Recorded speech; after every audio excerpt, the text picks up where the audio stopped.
bitdi bu sevgi. Gedirəm məni bağışla. Öz günahımdır etiraf.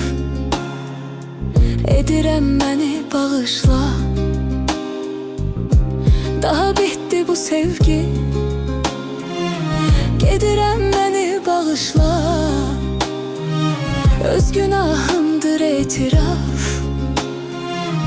Edirəm məni bağışla. Dərd azalır, dərd çoxalır, dərdimə bir bax.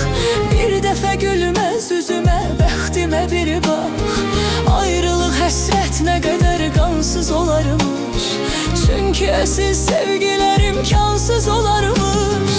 Bəlkə də biz heç zaman görüşməməliydik. Bəlkə də bir-birimizə öyrəşməməliydik. Hər şeyi bir anda bitirmək nə çətinmiş. Döz ürəyim, döz, bu sənin qismətinmiş.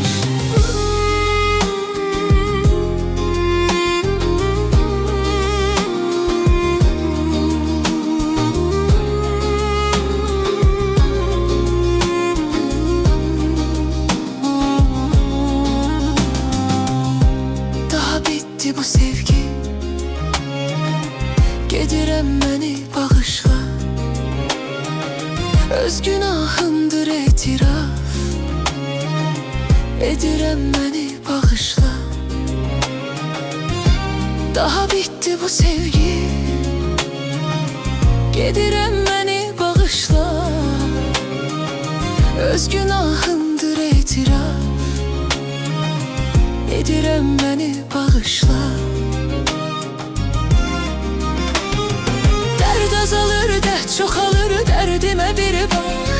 Bir dəfə gülməz üzümə, bəxtimə bir bax.